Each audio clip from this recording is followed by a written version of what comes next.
Close your eyes. Imagine a cold stone wall under your fingertips. The air smells faintly of smoke from a small fire and the damp earth of old Europe. It's the 14th century. People outside are busy surviving things like plagues, bad bread, and wars they never asked for. But inside these high stone walls, a different world quietly exists. A world run almost entirely by women. We're standing in front of a medieval convent.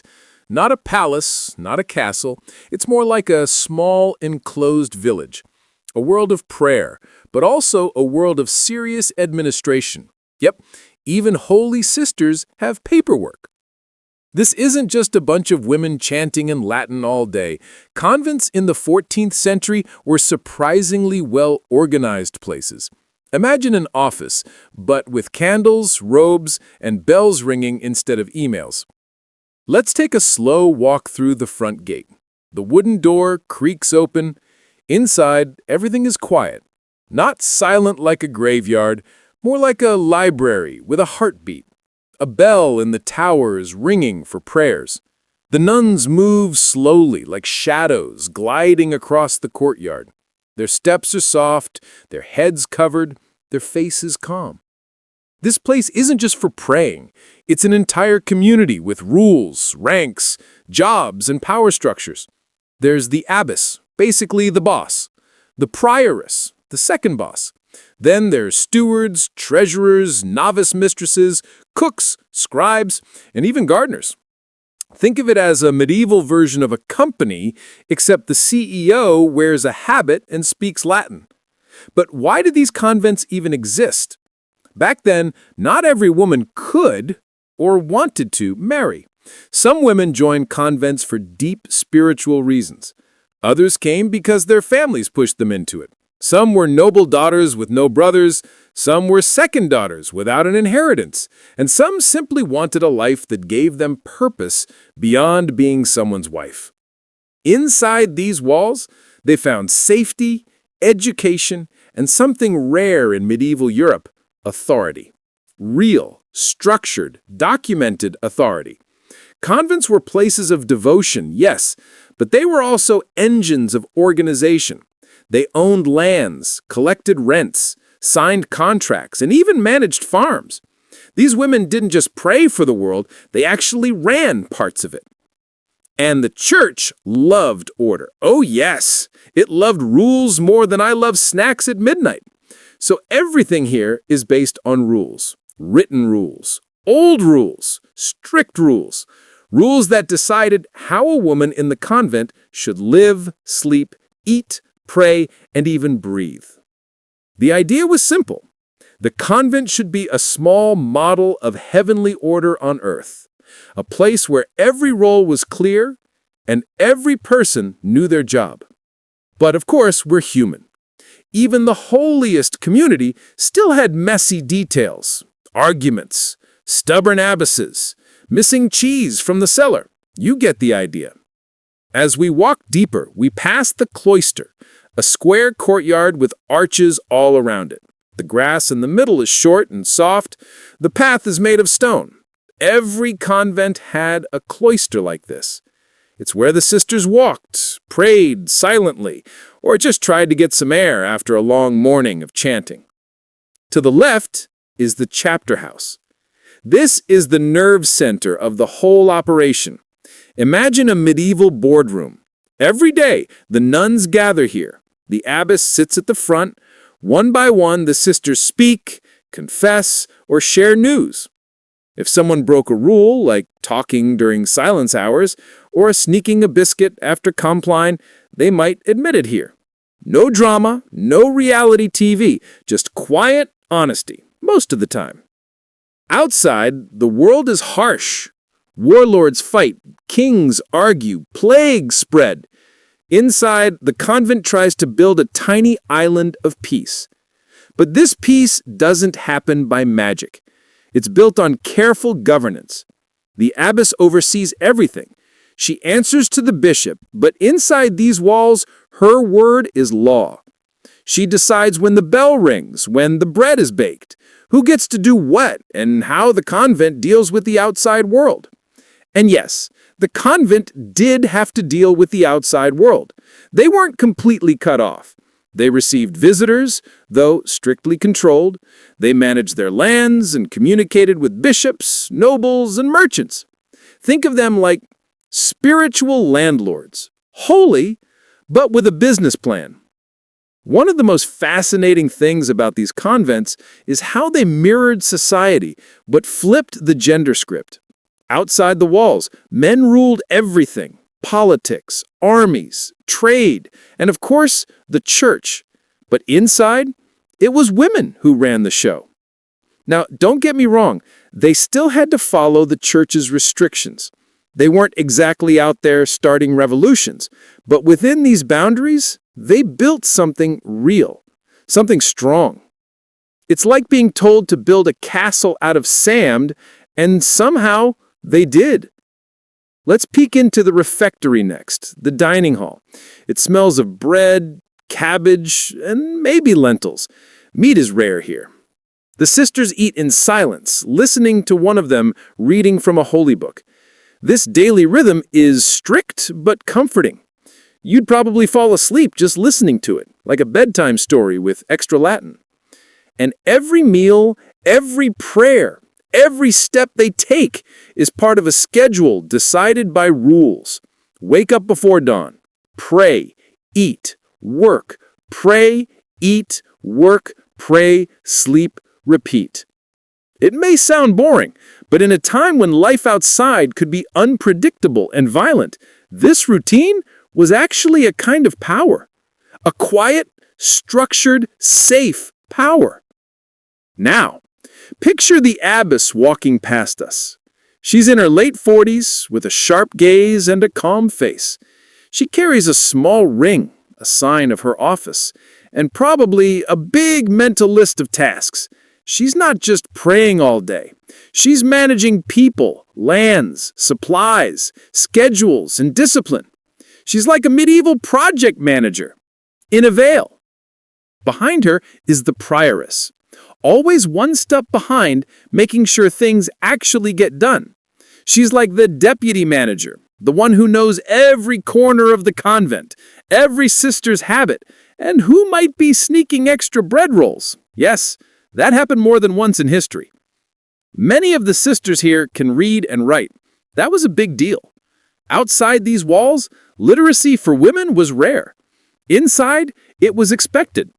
How else could they copy manuscripts, keep financial records, or write letters to bishops and nobles? Convents were one of the few places in medieval Europe where women's education flourished. Some convents were poor and simple. Others were rich, with gold chalices, libraries, and beautiful stained glass. But whether small or grand, each had rules. And those rules built a structure where women held administrative power in their own quiet way. If you stand still long enough, you can almost hear it, the rhythm of convent life, the bell tolling for prayers, the soft shuffle of sandals on stone, a quill scratching on parchment, whispered Latin phrases, a little cough, a door closing. It's peaceful, but it's also alive. And beneath the peace, there's a well-oiled system of governance, a system designed to keep everything running smoothly.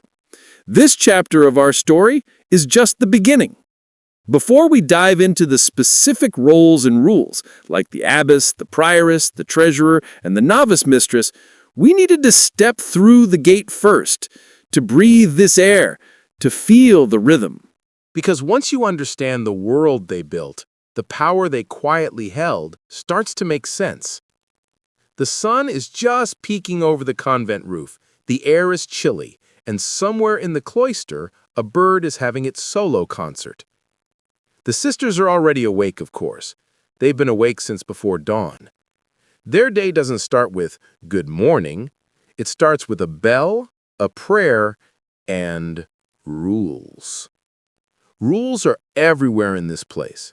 They tell you when to rise, when to pray, when to eat, when to talk, and even when to keep your mouth shut. It might sound intense, but in the 14th century, rules were the backbone of convent life. Without them, this peaceful world behind the walls would probably fall apart faster than a soggy biscuit. Let's sit under the archway for a minute. You can feel the stone is cold, even through your sleeve. A group of sisters passes by in a straight line, heads bowed, moving like they've done this 1,000 times. Why so much discipline? Because long before this convent even existed, a set of sacred guidelines was written, rules that shaped how these women lived their entire lives. The story starts centuries earlier with some famous monastic rulebooks, the Rule of Saint Benedict, the Dominican Constitution, the Cistercian Statutes, and a few others that sound equally fancy and strict. These rules were first written for monks. Yep, men. But over time, women adopted and adapted them for their own communities. They didn't get their own shiny new customized nun rulebook. Nope. They got the men's edition. But here's the clever part. They made it work for them anyway. The most famous of all was the Rule of Saint Benedict, written in the 6th century. Benedict probably never imagined a bunch of determined medieval women would be following his guidelines hundreds of years later. His rulebook laid out everything: how to organize prayer, meals, silence, obedience, humility, and work. It's basically the medieval version of a massive HR manual, only more spiritual and with a lot more chanting. By the 14th century, these Benedictine-style rules had shaped how convents were run. And the church loved these rules because they created order. And the church really, really loved order, like neat rows of quills on a table kind of love. But here's where it gets interesting. When these rules reached women's communities, they didn't just follow them blindly. They interpreted, adjusted, and applied them in ways that gave them space to lead. Imagine being a new sister, just arrived at the convent. You've just said goodbye to your family, traded your dress for a habit, and walked through those giant wooden doors. The first thing they hand you isn't a warm drink or a cookie. It's a rule book. "Welcome," they say softly. "Read the rule, and then live it." The rule decides how long you sleep. Not long. It decides what you eat. No feasts every day. It decides how often you pray. A lot.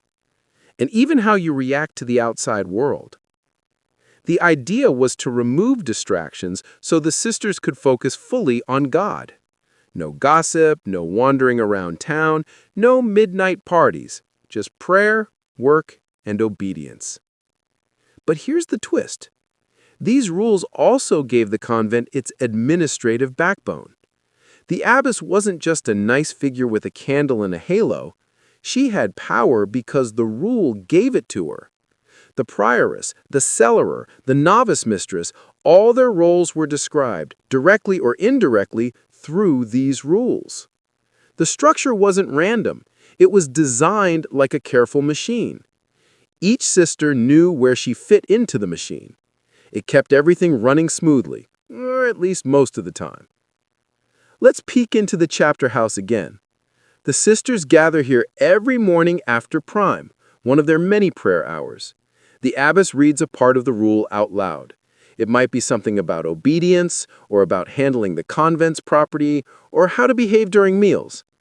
Everyone listens in silence. No side chats. No whispering, "Did you hear what she said yesterday?" Just quiet breathing and the soft sound of robes on stone. The rule isn't some distant, dusty text on a shelf. It's a living thing in this convent. It's read, repeated, memorized, and enforced every single day. And just so you know, the rule can be a little extra. For example, Benedict's rule had a chapter about how to punish a sister who disobeys. The punishments range from extra prayers to being separated from the community for a while. Imagine getting grounded medieval style. No talking, no meals with the others, and a lot of silent staring at the wall. But don't picture it as all doom and gloom. Many sisters actually found comfort in this structure. It gave their lives a rhythm. In a world where women had very few choices, the convent offered something rare, a place where their daily existence was clear, meaningful, and respected. Over the centuries, different orders adapted these rules to fit their communities. The Dominicans added more focus on education and preaching. The Cistercians went heavy on simplicity and hard work. The Franciscans emphasized poverty.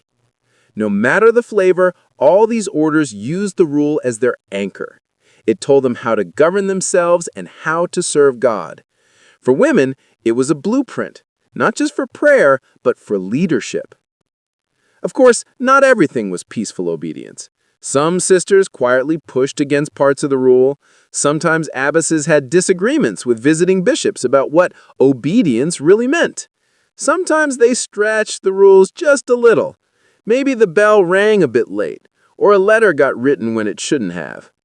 Convents may have been holy places, but they were also full of real people, and real people love to interpret rules in their own creative ways. You might wonder, why did these women accept such a strict system?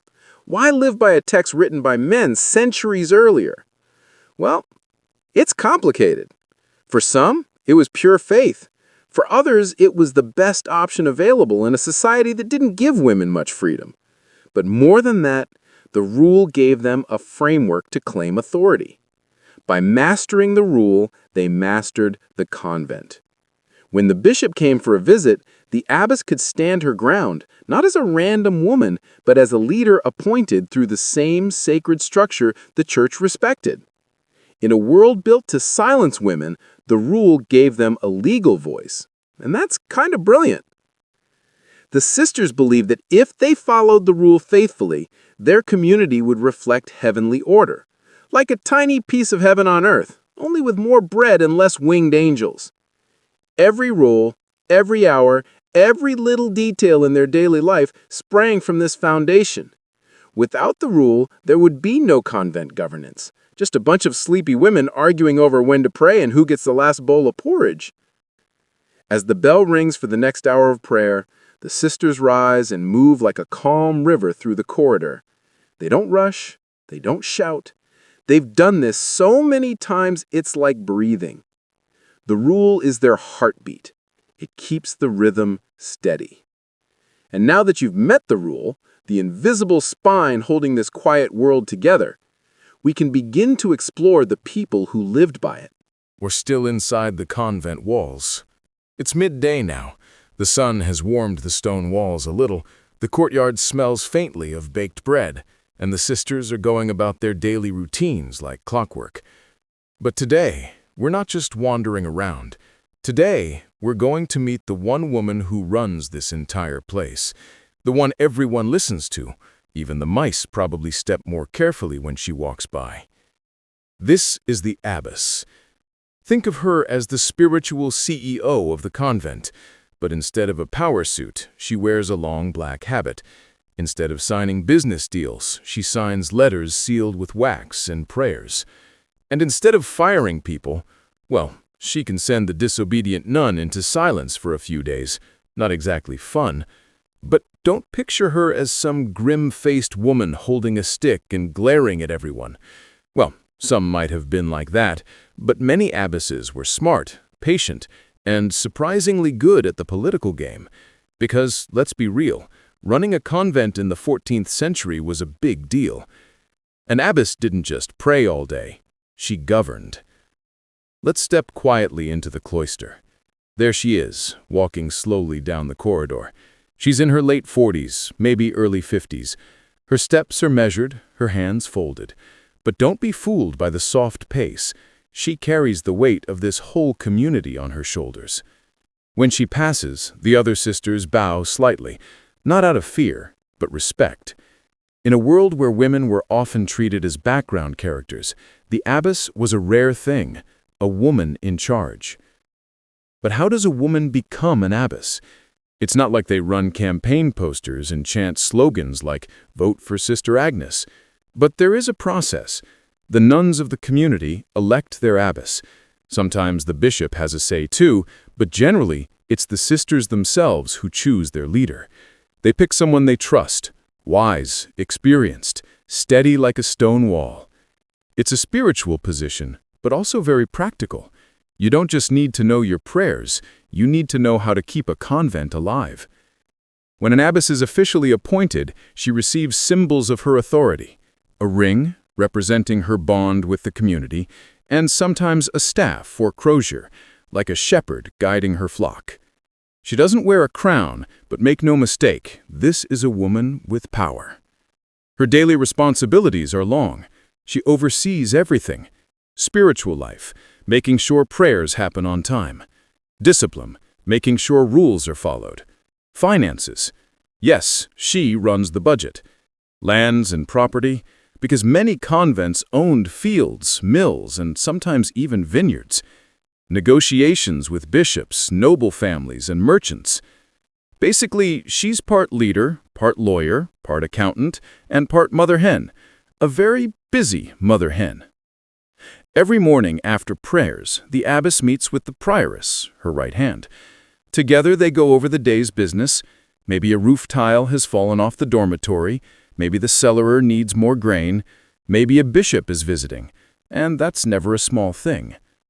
Then she walks the convent, checks the workrooms, the kitchen, the scriptorium where manuscripts are copied, the garden, the guest house. Nothing escapes her attention. If someone burned the bread, she'll know. If someone wrote a letter without permission, she'll know that too. She's not a spy.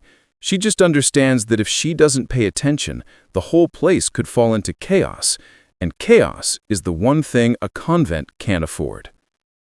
Now, imagine a nobleman rides up to the convent gates with his entourage. Dust on his boots, a shiny horse, and probably an ego the size of the cathedral. He wants to discuss his daughter's dowry. Who meets him? Not a priest, not a random nun, the abbess. She steps out, calm and composed, face covered but eyes steady. She negotiates like a diplomat because she is one. The convent relies on donations, land rents, and alliances to survive, and she knows how to get them. And trust me, a skilled abbess could hold her own against a nobleman any day, not with swords, but with sharp words, holy authority, and carefully worded letters. But power always comes with restrictions. The abbess may rule inside these walls, but outside, the church, ruled by men, is still watching. She can't just do whatever she wants. Bishops and inspectors can visit the convent, review her decisions, and sometimes even remove her if they think she's not fit to lead. Also, abbesses weren't allowed to wander outside freely. Even though she's the top figure here, her movement was restricted. So while she has power, it's a contained power, like a fire inside a lantern, bright but carefully controlled. Inside the chapter house, the abbess presides over meetings. The sisters gather, sitting on benches along the wall. It's quiet. The abbess reads a passage from the rule, then addresses issues. Who forgot to lock the cellar door? Who's responsible for the new herb garden? Who whispered during silence hour again? It's not all punishments, of course. She also gives guidance, settles disputes, and listens to confessions of faults. She has to be fair. If she plays favorites, trust breaks fast. Being abbess isn't about being the loudest voice. It's about being the most steady one. You might be wondering, what kind of woman actually becomes abbess? Well, usually she's someone who's been in the convent for years. She's probably well-educated, good at reading and writing, and deeply respected. Some abbesses came from noble families. Others rose from within. But in every case, the role demanded intelligence, faith, and nerves of steel. History remembers quite a few famous abbesses, women who managed huge estates, wrote letters to popes, and sometimes, yes, even holy leaders had their rebellious moments. And here's a fun little thing. The abbess was sometimes addressed almost like a feudal lord. She could have seals, servants, and legal authority over the convent's lands. When she signed a document, her seal meant something. It wasn't just some nun signed it. It was official, powerful. Some abbesses even clashed with bishops or local lords over land or taxes, and sometimes they won. Imagine that. In a world where women couldn't rule kingdoms, some ruled their own little realms behind these convent walls. But don't think it was all strategy and politics. The abbess was also responsible for the spiritual well-being of her sisters. If someone was sick, troubled, or struggling with their vows, she listened. She offered advice, comfort, and sometimes gentle correction. She was part leader, part shepherd, part therapist. In the silence of the night, when the chanting had ended and the cloister was still, she probably felt the weight of it all. Responsibility is heavy, even when carried in silence. As the afternoon light spills through the cloister arches, you can see her again, walking alone this time. No crown, no throne, just a woman with a heavy key ring at her belt and centuries of tradition behind her. The abbess embodies a strange kind of power. It's real, but quiet. It doesn't shout, it just exists, like the steady tolling of the bell. And tomorrow, she'll wake up before dawn and do it all over again. The afternoon sun is stretching across the cloister, warm and lazy. Somewhere in the kitchen, someone is stirring a pot of soup. The rhythm of convent life keeps going, steady as the tolling of a bell. But while the abbess is the top of the chain, she doesn't run this place alone. Oh no, every good captain needs a first mate. And that, dear listener, is where the prioress comes in. Think of her as the abbess's shadow, the second in command, the right hand, the one who quietly makes sure things actually happen. If the abbess is the brain of this convent, the prioress is the heartbeat. You can usually spot her before you hear her. She walks quickly, with a look that says, "I've already solved 3 problems today." She knows every hallway, every nun, every little corner of this place. If the abbess is elegance and authority, the prioress is practicality and motion. The abbess may decide what needs to be done, the prioress decides how it gets done. The role of the prioress is old and important. In many convents, she was elected too, though often the abbess had a big say in who took the position. She has to be someone trustworthy, loyal to the abbess, respected by the sisters, and probably not the type who loses her temper when the bread burns. Her job is simple to describe, but exhausting to do. She runs the daily life of the convent. Who wakes up the novices in the morning? The prioress. Who checks the workrooms? The prioress.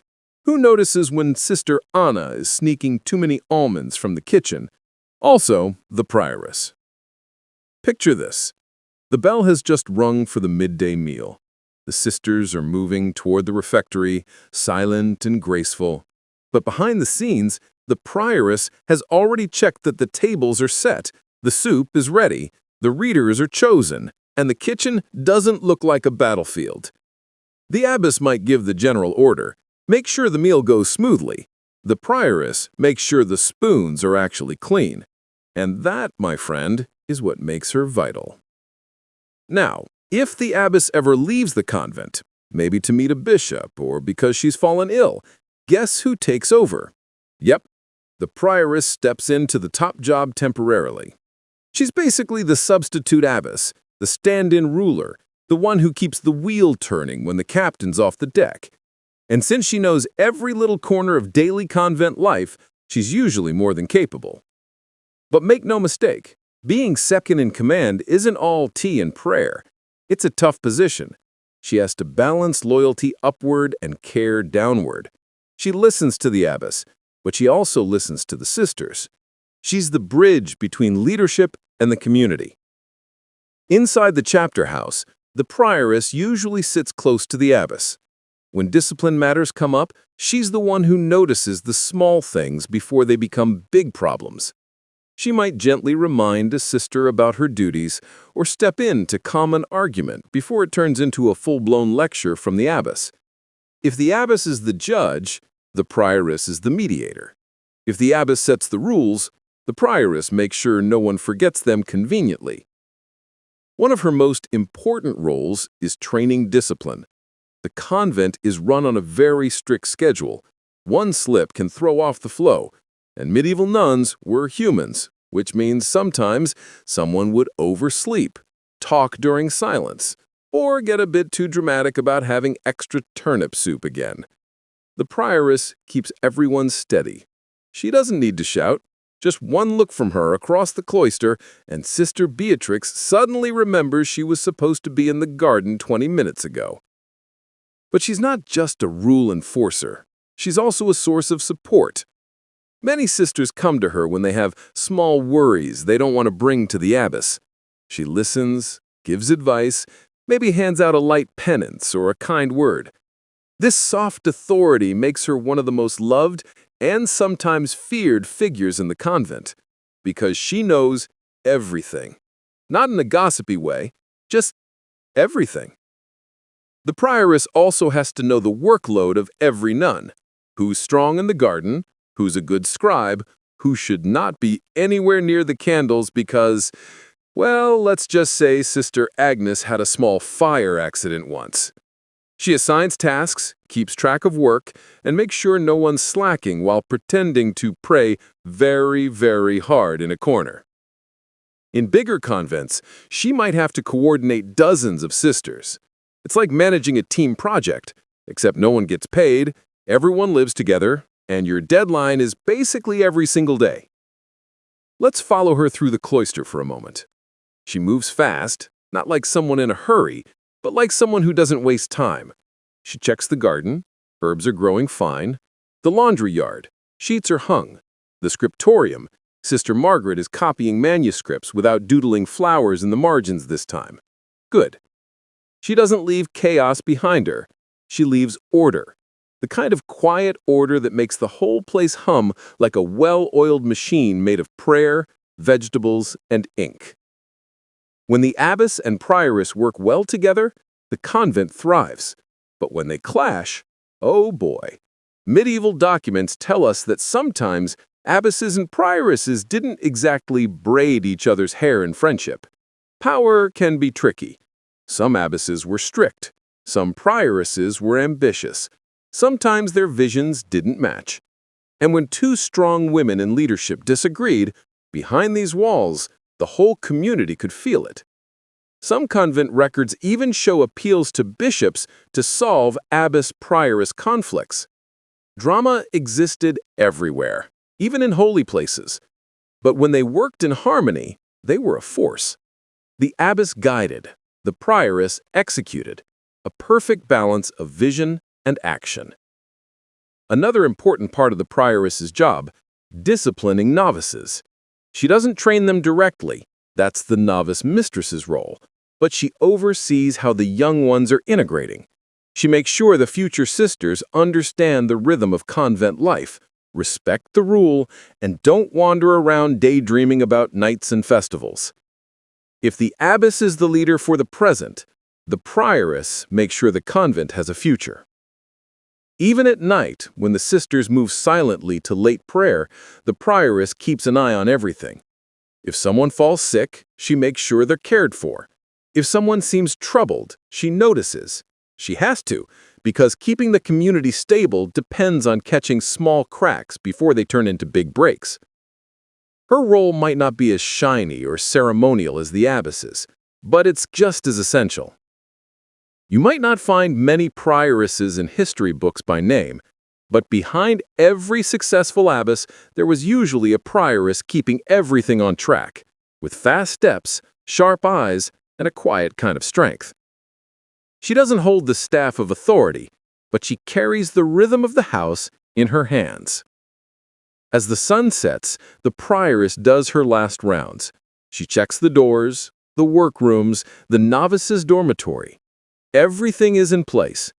She exhales quietly, a woman who keeps an entire world steady, one small step at a time. Tomorrow, she'll do it again, because behind the abbess's power is her steady shadow, the prioress. If you've ever lived in a shared house, you know there's one person who really keeps everything from falling apart. The one who knows where the extra candles are, who remembers to buy bread, and who notices when someone's eaten the last apple without saying a word. Well, inside a 14th-century convent, That person was usually the cellarer and her trusty partner, the steward.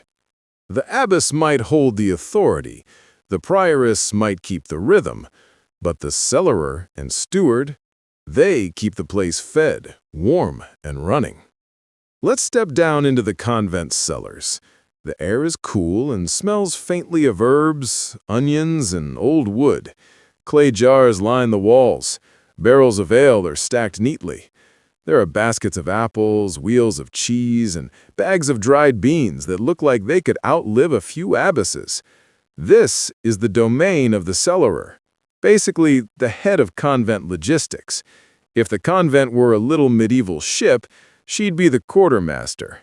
She knows how much bread is left for the week. She knows if the abbess's wine supply is running low. She knows which novice has been secretly sneaking dried figs from the pantry. Hint, it's usually the same novice every time. In many convents, the cellarer was one of the most powerful women after the abbess and prioress, not because she gave orders, but because she controlled resources. And in any community, resources equal influence. You want extra flour for baking? You talk to the cellarer. You need candles for late-night prayer? Cellarer. Your shoes are wearing out, and you need new ones from the storeroom. Still the cellarer. She's not just a storekeeper, she's the one who makes sure the convent doesn't collapse into chaos and hunger. The steward worked closely with her.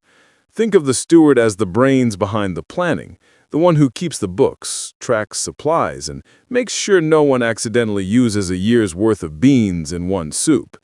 The cellarer does the hands-on work. The steward makes sure the numbers make sense. Between the two of them, the convent is like a perfectly tuned little economy. No coins jingling, but a lot of planning, counting, and careful distributing. It's early morning. The bell hasn't even rung for prime yet, but the cellarer is already awake. She's down in the storeroom, lighting a small oil lamp. She checks how many loaves were baked the night before. She counts the eggs. She checks the water barrels. If something's missing, she writes it down on a wax tablet. Some convents even gave the cellarers small teams to help, usually a few lay sisters who worked in the kitchen or garden. Together, they made sure every meal happened on time, every ingredient was in place, and every guest was properly fed. Because, yes, convents had guests, and guests had to eat. Speaking of food, this was medieval Europe. Meals weren't exactly wild banquets, but good organization was still needed. Bread, cheese, soup, fish, some vegetables, and the occasional egg. That's the standard convent menu. No pizza nights, no chocolate, but everything had its place. The cellarer was the quiet hero behind every spoonful of soup.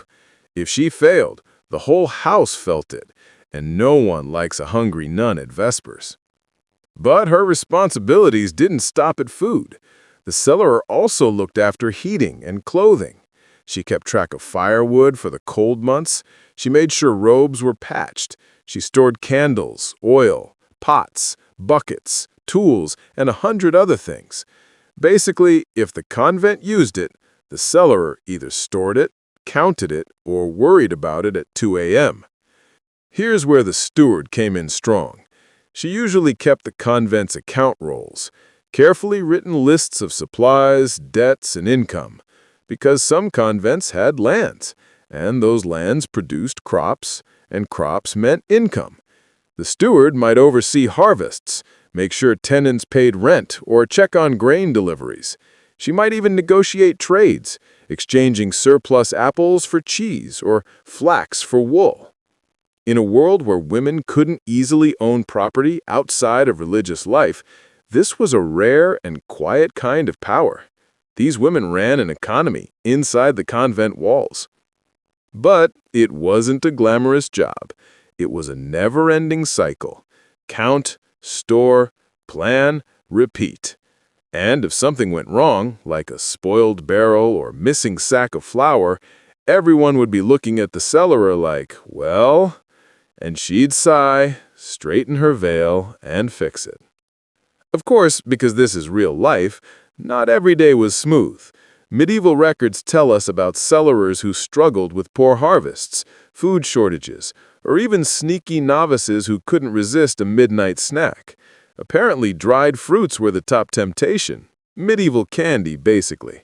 When that happened, the cellarer and steward had to stretch resources, cut rations, or make new deals.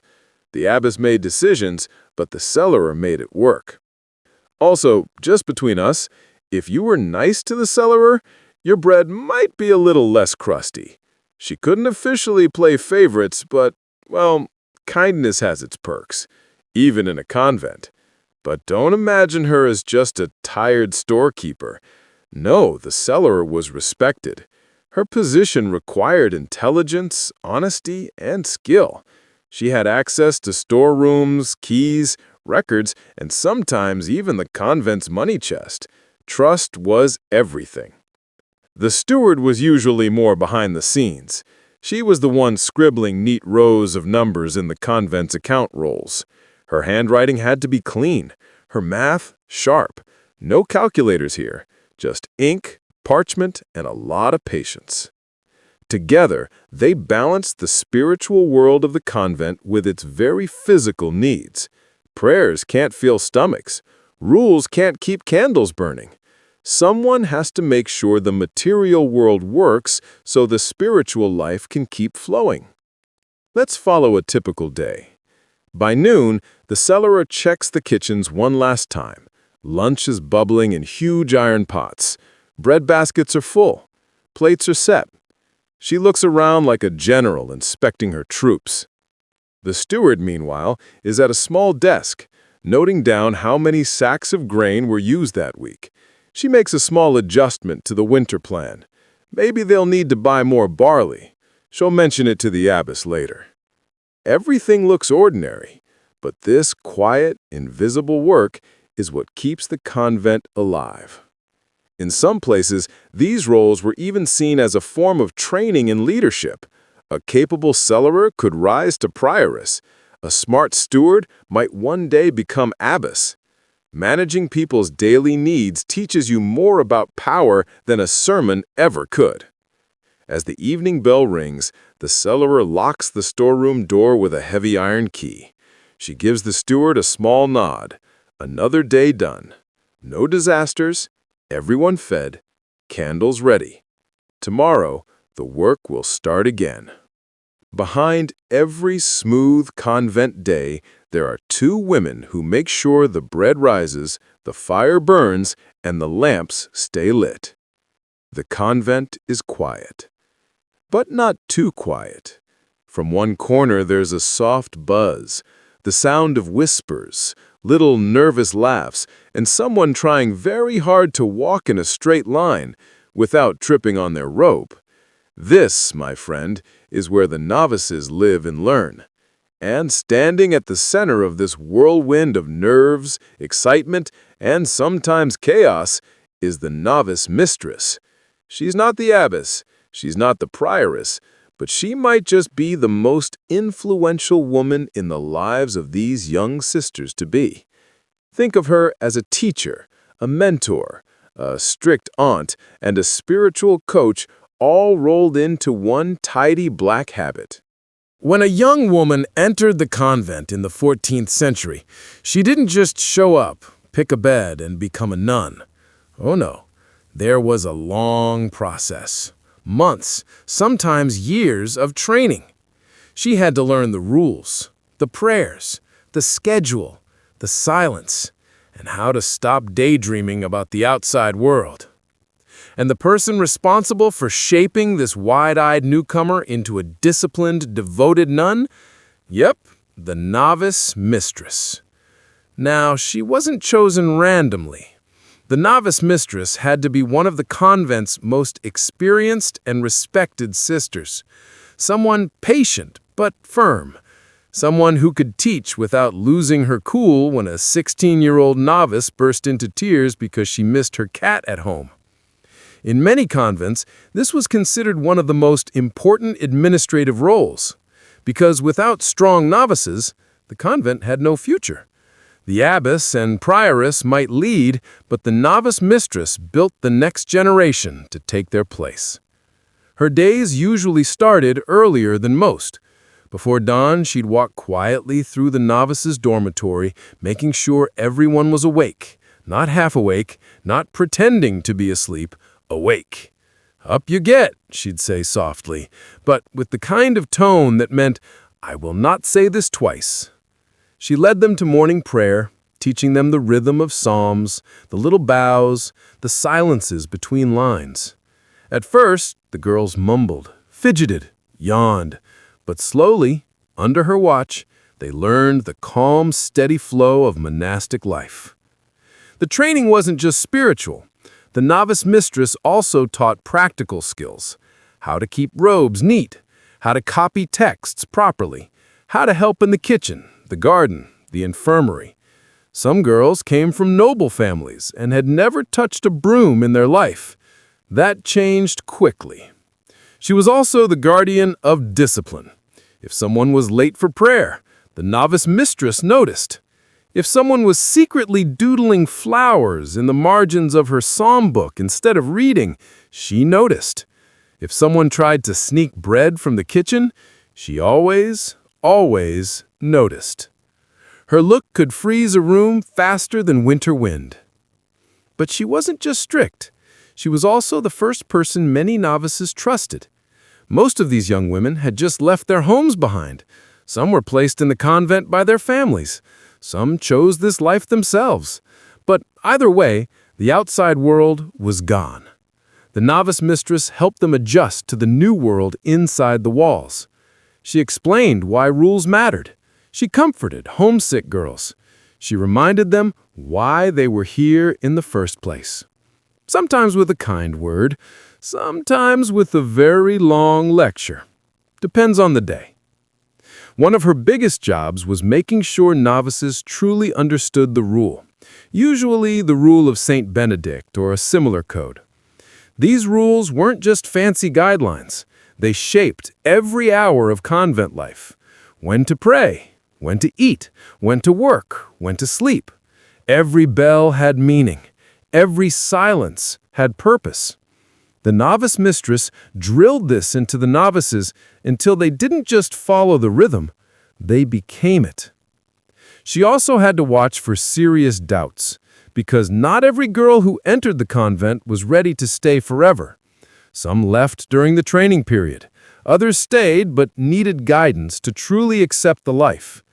The novice mistress didn't just teach prayers, she tested hearts and minds. She had to know who was serious, who just liked the idea of wearing a habit, who would thrive here, who would break under the weight of silence and rules. Her reports to the abbess could shape the future of the community. Let's walk through a day in her life. It's mid-morning. She's standing in the novice classroom, a simple room with wooden benches, wax tablets, a small crucifix on the wall. The girls are practicing Latin prayers. One is mumbling too softly, another is fidgeting with her veil. The novice mistress walks slowly down the aisle. No anger, just presence. And suddenly, everyone is sitting up straighter, praying a little louder. After class, they move to the workroom. Some novices copy texts, others sew robes, some help in the garden. She watches, corrects, encourages, and occasionally gives the stern eyebrow when someone forgets what they're supposed to be doing. She also teaches silence, one of the hardest lessons for new novices. Many of them grew up in loud households with chatter, laughter, and arguments. Now, in the convent, silence isn't just a rule, it's a language. She teaches them how to walk quietly, how to pray silently, how to be present without speaking. For some, this is the toughest part of all. You can imagine it, a bunch of 16 or 17-year-olds trying to stay quiet through a long afternoon of manual labor. One starts giggling, another whispers, and the novice mistress slowly turns her head. The silence becomes perfect again. She doesn't need to shout. She's a master of the look. But she also had moments of kindness. Sometimes, at the end of a long day, she'd speak to the novices about the meaning of their vows, about devotion, community, and strength. She reminded them that their role mattered, that being a nun wasn't just about following rules, but about becoming part of something bigger. Many nuns later remembered their novice mistress not just as a strict teacher, but as the woman who helped them grow up. This job came with real authority. She answered to the abbess, of course, but within the novice quarters, she was the queen of discipline. No decision about a novice's future was made without her input. Some even became abbesses later, because training novices meant she understood people, rules, and how to keep order. But it wasn't always easy. Novices could be emotional, stubborn, or frightened. Some wept at night. Some tried to sneak letters to their families. Some didn't want to stay. The novice mistress had to handle it all with patience, or at least try her best. Her success wasn't measured in gold or praise, but in the strength of the sisters she helped shape. As the day ends, she walks through the novice dormitory. She makes sure everyone's in bed. She snuffs out the candles. The whispering dies down. She stands at the doorway for a moment, listening to the soft breathing of future nuns. A whole generation sleeping under her care. She doesn't wear a crown. She doesn't hold a staff. But she's building the foundation of the entire convent. Tomorrow morning, the bell will ring again, and she'll start the cycle anew. Teaching, guiding, watching, shaping. The convent is usually a quiet, ordered place. But here, in this little corner, there's a different kind of sound. The creak of a wooden chair, a cough, the soft voice of someone saying a prayer. This is the infirmary, the convent's sick room. And the woman who rules this quiet, fragile space, she's the infirmary, the healer, nurse, and unofficial doctor of the community. She doesn't wear a white coat, she doesn't have fancy tools, but trust me, she knows what she's doing. The infirmarian was usually a woman with a sharp mind and calm hands. She had to be trusted, because when someone in the convent got sick, and they did often, everyone turned to her. She wasn't chosen randomly. Usually, she'd had years of experience in the community. She'd trained under older sisters. She learned which herbs to mix, which prayers to whisper, and when to call the abbess because, well, this might be serious. Let's step into her world. The infirmary is a long, narrow room with small windows. Sunlight falls gently across rows of plain wooden beds. The air smells like rosemary, mint, and vinegar. Not unpleasant, just healing. A little table holds jars of dried herbs, cloth bandages, and a bucket of clean water. One sister has a fever. Another has hurt her foot in the garden. Someone else is just very old and needs help getting through the day. The infirmarian moves between them, steady and calm, like the rhythm of a slow hymn. Her job wasn't only to treat sickness, she also prevented it, at least as best she could. She kept the infirmary clean, changed bed linens, boiled water, and made sure the air stayed fresh. And yes, this was medieval Europe.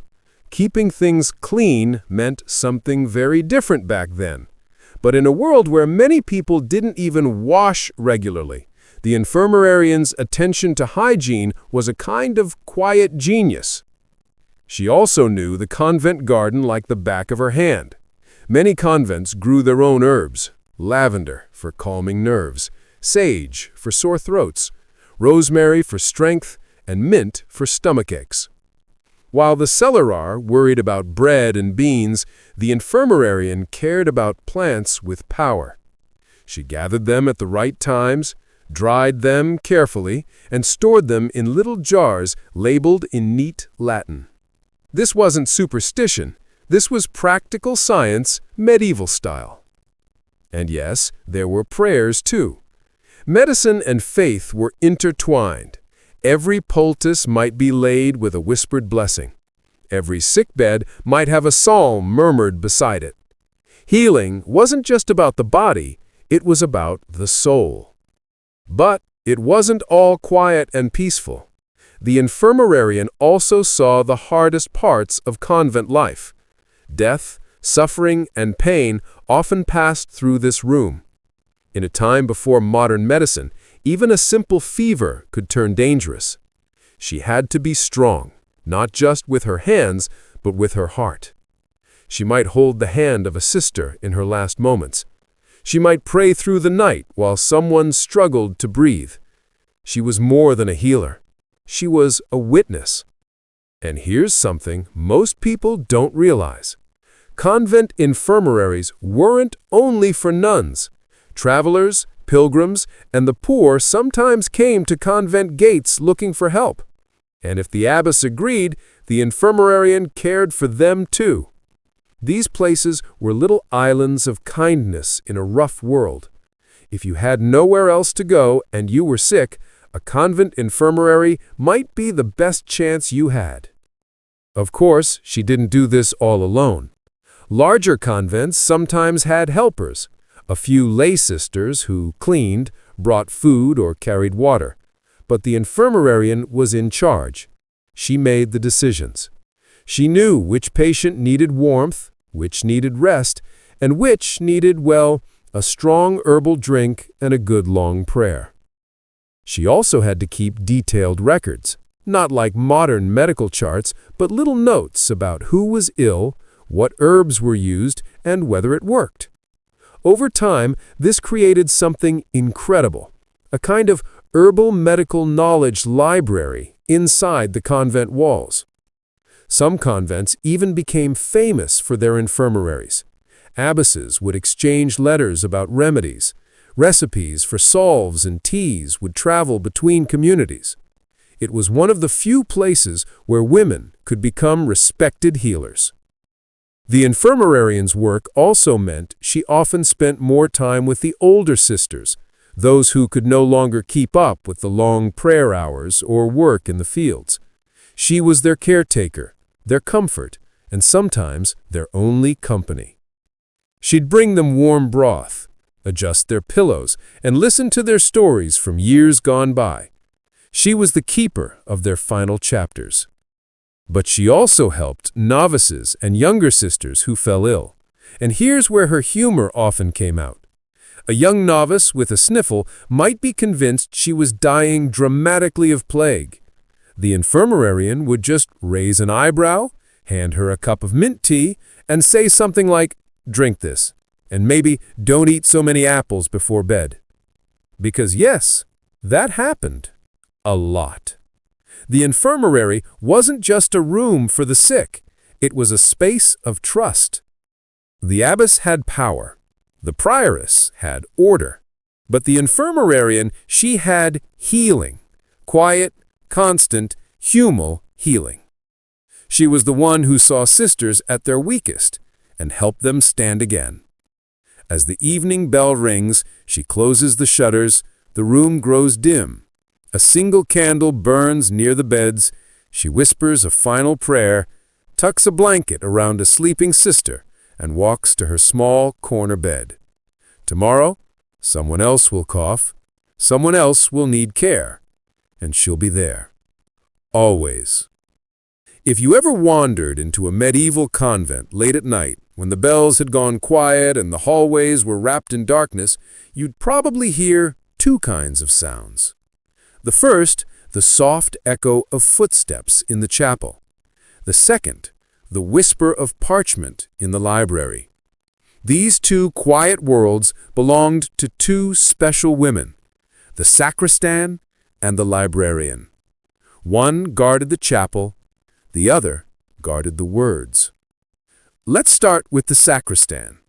She's the one you'd find walking softly through the church at dawn, making sure every candle is in its place, every vestment folded neatly, and the altar looks, well, holy. She didn't wear a crown, but honestly, in the chapel, she was queen.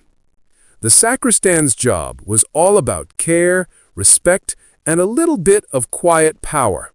She kept track of everything that made worship happen: candles, incense, books, relics, bells, altar cloths. She made sure the Mass started on time, that the place smelled heavenly, and that nothing at all was out of order.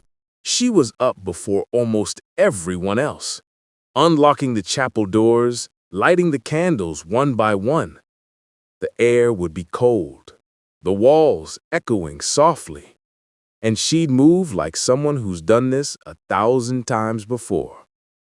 And she didn't just handle candles, she handled sacred relics, the treasured bones, cloth, or objects tied to saints and holy people.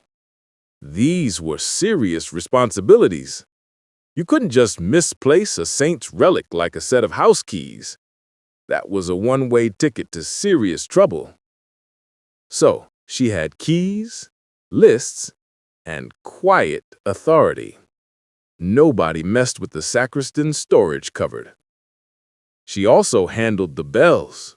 Oh yes, every convent had bells. Small ones, big ones. Some that could wake you from the deepest sleep. The timing of bells controlled convent life like clockwork. Prayer, meals, work, sleep. And it was the sacristan who rang or organized the ringing. If she forgot, chaos. Late prayers, confused sisters, possibly a very grumpy abbess. So she never forgot. She also managed the holy days, those big feast days when everything had to be extra beautiful. She decorated the altar with flowers, polished the silver, made sure the incense burned just right. If you've ever been backstage at a wedding or a big event, imagine that, but with way more candles and centuries-old rules. The chapel was more than just a building. It was the spiritual heart of the convent, and she was the one who kept that heart beating smoothly. But across the hallway, or sometimes just a door away, lived another world. A world of ink, quills, and parchment. This was the domain of the librarian. Now, when I say library, don't picture a modern one with rows and rows of printed books. This was the 14th century. Books were precious, handwritten, carefully copied, and sometimes locked up like treasure, because they were treasure. The librarian's job wasn't just about organizing shelves. She was a guardian of knowledge. She kept records of the convent's history, stored sacred texts, and sometimes even copied books by hand. And let me tell you, copying a book back then was not for the impatient. You had to sit for hours, bending over a wooden desk, quill in hand, trying not to spill ink on the page. One blocked, and poof, days of work ruined. The librarian needed patience, sharp eyes, and a lot of quiet. She also kept track of who borrowed books. Yes, even nuns had late returns. If a sister didn't bring back her psalter or prayer book, the librarian would probably raise one eyebrow and silently remember. She didn't need to shout. She was the keeper of the list. Nobody wanted to be on the list. Many convents had small scriptoriums, little rooms where sisters would copy manuscripts, decorate them with bright colors, or write down songs and prayers. The librarian often oversaw that. She wasn't just a guard dog of books, she was part of a knowledge network. Through copied texts, convents connected to the larger world. They exchanged letters, shared prayers, and sometimes even wrote down local history. These were women shaping how their world would be remembered. Here's something lovely. Libraries in convents were often quiet, but not cold. Imagine the soft scratch of quills, a few murmured prayers, maybe someone sneezing in the corner, a little fireplace or candlelight warming the room. It was calm, steady. For many sisters, this was a space of peace, somewhere they could work with their minds as much as their hands. The librarian also made sure holy texts were treated with deep respect. No torn pages, no greasy fingers, and definitely no doodling in the Martins. Well, okay, maybe a few tiny doodles slipped through, but only the cheeky ones. And if a book was damaged, she'd repair it carefully with thread, glue, and patience. She was basically the medieval version of a book doctor. Now here's where the sacristan and librarian cross paths. They both dealt with sacred objects. Some books were only read during Mass or special ceremonies, so they had to coordinate.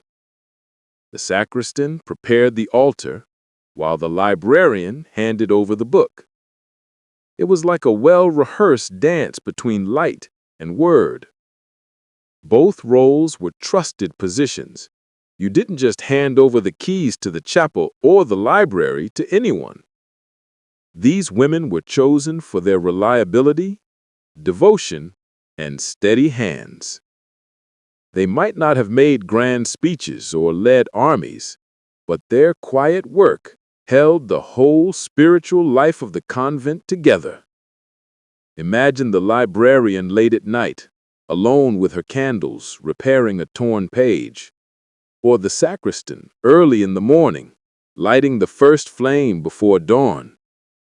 These weren't loud, dramatic moments, but they mattered deeply.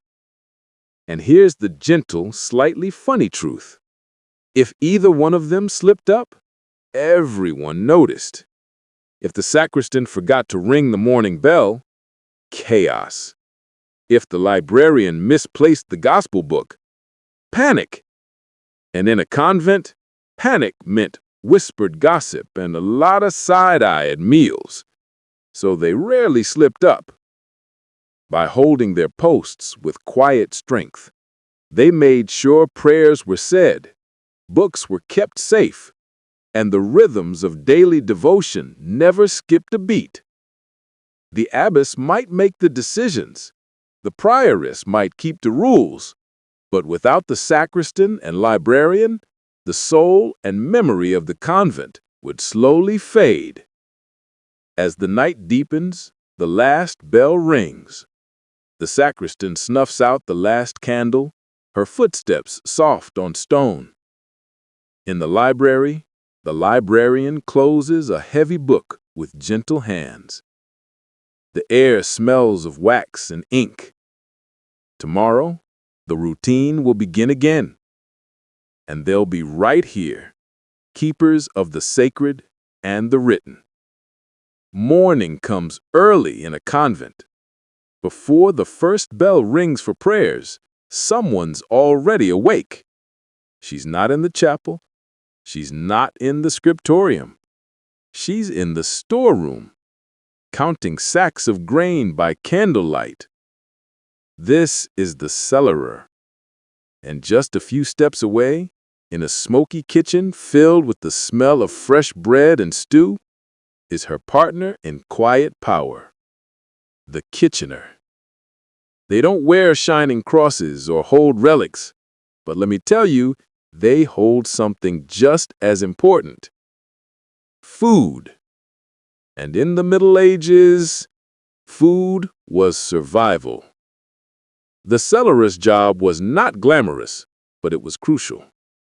She was in charge of the convent supplies: bread, beans, flour, vegetables, honey, butter, dried fish, and sometimes even wine. Yes, wine, because medieval people drank wine more than water. Water wasn't always trustworthy, to put it nicely. Think of her as the convent's logistics queen. She kept everything balanced, stocked, and under control. She'd start her day with quiet steps across cold stone floors, unlocking storeroom doors. Inside, shelves lined with clay jars, baskets of onions, barrels of salted meat, bundles of herbs hanging from the beams. She checked what was low, what was full, and what would soon go bad. There were no fridges. If something spoiled, it was gone. And hungry nuns were not happy nuns. She had to know exactly how many mouths she was feeding, what was coming in, and how long it needed to last, especially in winter when food could get tight. The cellar also had to deal with merchants and farmers. Convents often grew their own food, but they also traded for extra goods. So she might be the one talking to a miller about flour, or to a farmer bringing eggs. And yes, she had a budget. Not a spreadsheet, but careful mental math and a lot of lists scratched on parchment. She needed to make sure the convent didn't run out of bread before Lent was over, because that would not go down well. Then there was the kitchener. If the cellarer was the planner, the kitchener was the doer. She ran the kitchen, the warm, smoky heart of the convent. When everyone else was praying in silence, she was stirring huge pots of porridge, baking bread in stone ovens, or slicing vegetables with a steady hand. If the convent had guests or feast days, her job got even bigger. And medieval convent meals weren't just grab a snack whenever. No, meals followed strict rules. There were set times to eat, set portions. And yes, during fasting periods like Lent, there were very strict menus. No meat most of the time. Fish, beans, bread, and vegetables were the daily stars.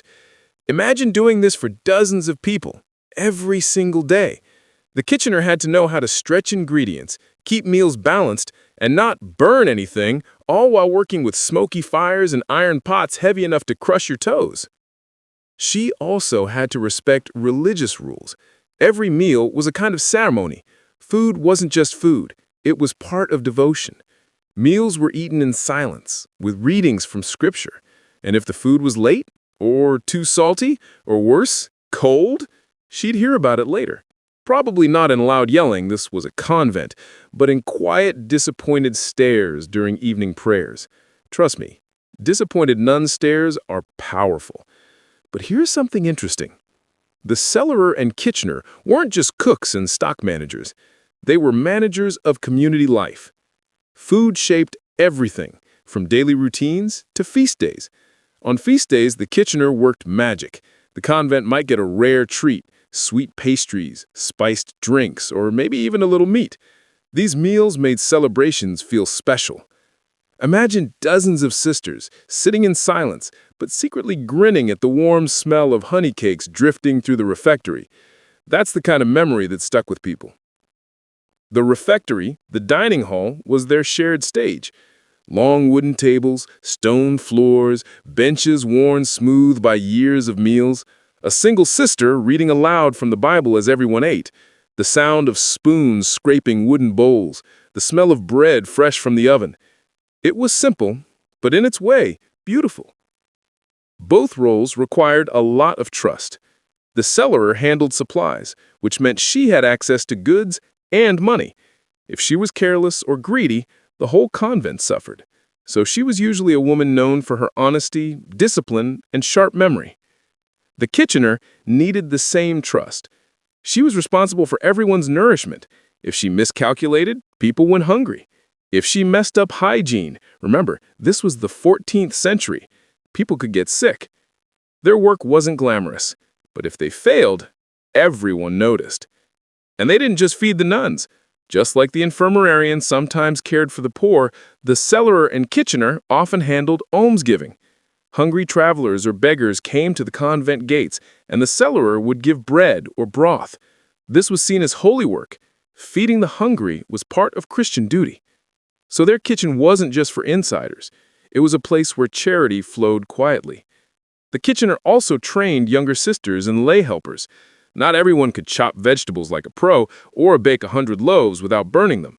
She taught them the rhythms of the kitchen, when to stir, when to add, when to pray. And yes, probably when to stop taste testing the honey. When food stocks were low, especially in winter, the cellarer had to be clever. She might ration portions a little more tightly, stretch ingredients, or plan meals with whatever the convent still had. This was real-life resource management, medieval edition. No magic spells, just brains, patience, and a cellar that hopefully didn't run dry. And here's something sweet. For feast days, both the kitchener and cellarer got a little extra recognition. Not a crown or a parade, of course, but a quiet thank you from the abbess, a nod at the evening meal, maybe even a slice of the best bread. In a world of silence and order, those little acknowledgments meant a lot. Imagine them at the end of a long day. The fires slowly going out in the kitchen, the storeroom locked up tight, the smell of soup still floating softly in the air. Their work is done for the day, but they'll be back before the sun tomorrow, stirring pots and counting sacks. No sermons, no grand speeches, just the quiet, powerful work of feeding a community. So while the abbess ruled and the prioress organized, the cellarer and kitchener kept everyone alive and warm, one pot of soup and one loaf of bread at a time. Not bad for two women most people never remember. If most of the convent was about quiet rules and routines, then the gatehouse was where things got a little unpredictable. Travelers, beggars, pilgrims, sometimes even the odd merchant, they all came to this one place, knocking on the heavy wooden gate, hoping someone inside would answer. And the women who stood between the quiet world of the convent and the noisy world outside were the guest mistress and the almoner. They were like the face of the convent, the welcome committee, the greeters at the world's most silent, rule-bound hotel. Let's start with the guest mistress. She wasn't just the first person visitors saw, she was the voice of hospitality. She managed how outsiders were received, where they stayed, and what they ate. Not everyone was allowed to stroll into the cloister and poke around. Oh no, the convent was a closed world. But people did visit. Church officials, local nobles, merchants, pilgrims on their way to holy shrines. And someone had to manage that chaos with grace. That someone was her. She kept a close eye on guest quarters. Simple rooms near the gate, separate from the nuns' living spaces. No fluffy pillows or chocolate on the bed, obviously, but clean straw bedding, warm blankets, a jug of water, maybe some bread and cheese. It wasn't luxury, but it was kindness. And in the 14th century, kindness at the gate could mean everything to a tired traveler. The guest mistress had to balance hospitality with boundaries. She couldn't just let anyone wander inside. She had to follow strict rules. Women could sometimes enter deeper spaces, men usually couldn't. Guests needed permission to speak with the abbess, and conversations were often done through a grill or gate to keep enclosure intact. But she made sure visitors felt welcomed, even if they were met through a wooden screen and not a warm hug. She also organized meals for guests. The kitchener prepared the food, but the guest mistress arranged how it was served. Bread, stew, a bit of ale or watered wine, maybe even something sweet if the guest was important. She also made sure everything ran on schedule. A delayed guest meal could throw off the entire rhythm of convent life. Now, not every visitor was a noble or church official. Many were just pilgrims, dusty, tired people walking long distances to holy sites. They came with nothing but a staff, a cloak, and sore feet. For them, the guest mistress was more than polite. She was hope, a warm place to sleep, a bit of food, a smile. Even a few kind words through a small window meant the world. She had to be practical, but also gentle. A kind of medieval front desk saint. Now let's meet her partner at the gate, the almoner. While the guest mistress handled lodging and logistics, the almoner handled charity. She was the one who gave alms, bread, coins, or clothing, to the poor who gathered at the gate. This was serious work. Feeding and clothing the poor wasn't just a nice thing to do, it was a religious duty. The church believed that helping the poor brought spiritual rewards, not just for the giver, but for the whole community. And convents took that duty seriously. The almoner had a storeroom of her own, not full of luxuries, but plain bread, wool cloaks, spare shoes, bits of cloth, and sometimes herbs or ointments for the sick. Every day, she would face a line of people waiting quietly at the gate. Some were truly desperate. Some were regulars. A few might be trying their luck. She had to judge wisely how much to give, when to give it, and to whom, because the convent's resources weren't endless. And she didn't do this with cold calculation. She did it with care. She might hand a loaf of bread to a starving mother, give a scrap of cloth to a shivering child, offer a kind word to a tired old man who hadn't had a warm meal in days. Her work was quiet, but it reached beyond the convent walls. It touched lives. But this was also delicate work. Too much generosity, and the convent could run low on supplies. Too little, and the community would be seen as uncharitable, a serious issue in a world where reputation mattered. So the almoner had to walk a careful line between kindness and caution. She was part accountant, part saint, and part gatekeeper. The guest mistress and the almoner worked closely together. When pilgrims arrived, the guest mistress found them a place to rest, and the almoner made sure they didn't leave hungry. When a noble came to visit, the guest mistress arranged the reception, and the almoner sometimes prepared gifts to send with them on their way, like bread, herbs, or candles.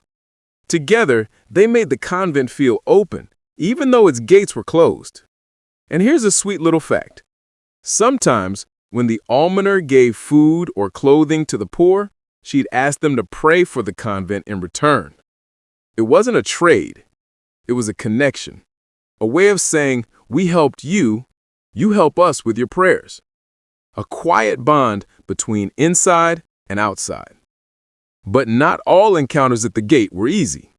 Sometimes strangers came with troubles. Some were sick. Some were suspicious. And some just wanted more than the convent could give.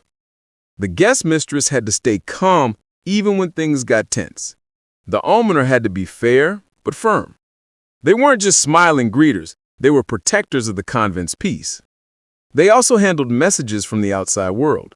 Couriers bringing letters, messengers from local lords, notices from bishops, all of it passed through the gatehouse. They were like the inbox of the convent, sorting, deciding, passing things on. These roles weren't glamorous, but they were powerful.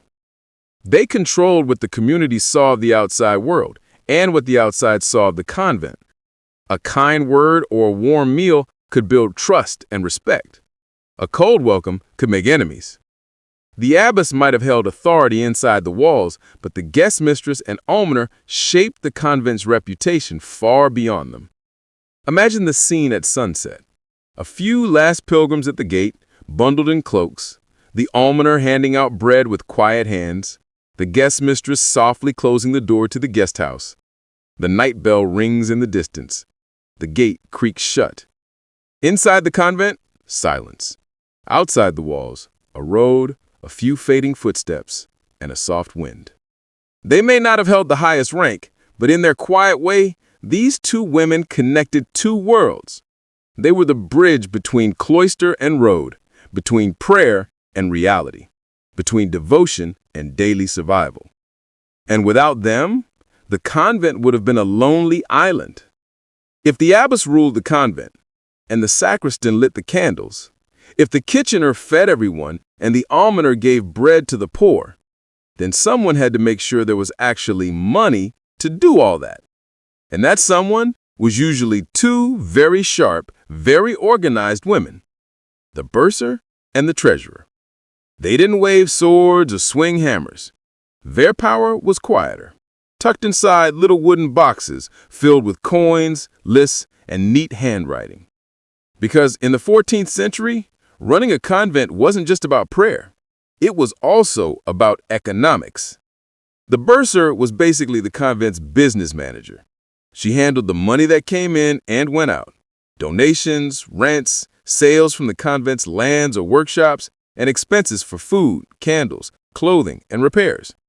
If the convent were a ship, the abbess might be the captain, but the bursar would be the one making sure there was enough wood, food, and gold to keep it afloat. She kept ledgers, careful records written in neat, tiny script. No calculators, no Excel spreadsheets, just ink, parchment, and a very good memory. Picture the desk, a plain wooden table in a quiet corner, maybe near the abbess's office, a chest with little drawers, a leather purse of coins, a stack of wax tablets of parchment rolls. She sits there, brow furrowed, counting coins carefully, copper, silver, maybe even the occasional gold piece. Every clink meant something: food on the table, repairs to the roof, or herbs for the infirmary. The bursar also had to plan ahead. Winter could be long and harsh. Roofs leaked, supplies ran out, and there were always new expenses, like repairing a broken bell or buying new ink for the scriptorium. She couldn't just spend everything when donations were good. She had to save, to stretch, to make sure the convent would still be standing and fed when times got lean. Basically, she was the medieval queen of budgeting. And she wasn't working alone. The treasurer worked closely with her. If the bursar was about planning, the treasurer was about guarding. She was the one who held the keys to the convent strongbox, usually a big, heavy chest with iron bands and several locks. No one, not even the abbess, just wandered in to take coins whenever they pleased. There were systems, rules, signatures, countersigning. Okay, maybe not signatures like today, but you get the idea. They both had to be trusted completely. Money was power, and power could be tempting. That's why bursars and treasurers were chosen carefully, usually experienced nuns with sharp minds and spotless reputations. A single dishonest bursar could ruin a convent.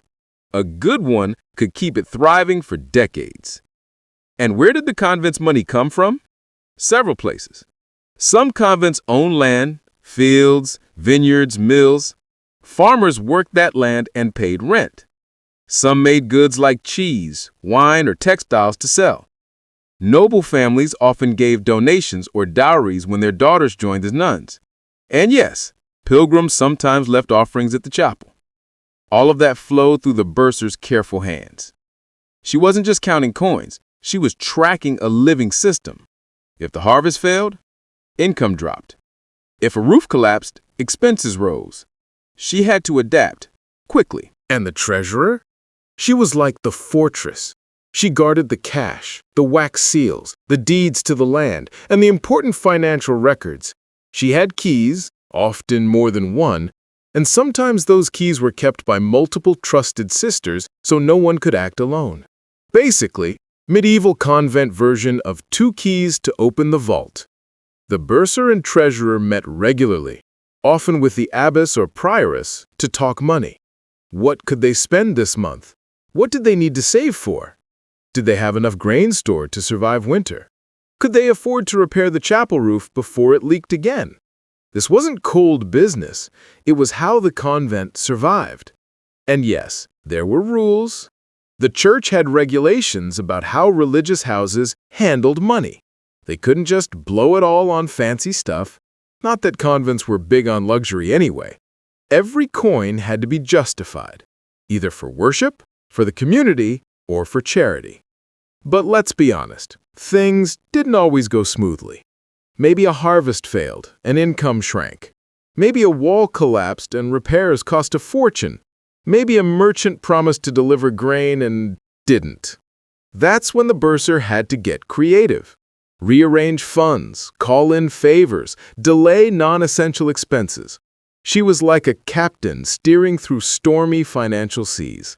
And here's the thing. While abbesses might get remembered in big historical chronicles, bursars often didn't. But without them, there wouldn't have been any money to fund anything those abbesses dreamed of. Every warm meal, every candle in the chapel, every herb in the infirmary. Somewhere behind it was a bursar with a neat ledger and a slightly tired look in her eyes. But the treasurer's role went beyond just guarding coins. She also kept legal documents, deeds proving the convent owned its land, contracts with merchants, donation records. She might not have worn armor, but she was a kind of defender too. If someone tried to claim convent property or cheat them, those documents were her sword and shield. The bursar and treasurer also played a big part in welcoming dowries. When a young woman joined the convent, her family often paid a dowry, not as a bribe, but as a way to support her upkeep. The bursar recorded it carefully, and the treasurer made sure it was safely stored or invested. This money wasn't personal, it went to the community, but managing it required sharp thinking. And yes, they had to work closely with everyone else. If the kitchener needed extra flour, the bursar had to approve it. If the almoner wanted to give more bread to the poor this season, the bursar had to calculate if they could afford it. If the abbess wanted to fix the roof, the treasurer had to unlock the chest. Their work touched every part of convent life, even though most people barely noticed. But they didn't complain, at least not loudly. They preferred the quiet hum of the counting room, the smell of parchment and beeswax, the careful rhythm of ink scratching down numbers that only they fully understood. Their power was silent, but real. Picture the end of their day. The candles are burning low. The bursar gently closes her ledger. The treasurer locks the strong box with 2 steady hands, tucks the keys into her pouch, and nods to the bursar with the kind of trust built over years. Outside, the convent is quiet. Inside this little room, the future is safe, at least for now. They didn't lead prayers or bake bread, but without their careful work, prayers would be cold and bread would be scarce. They kept the convent alive, 1 coin at a time. Every well-run community needs people who guide the newcomers.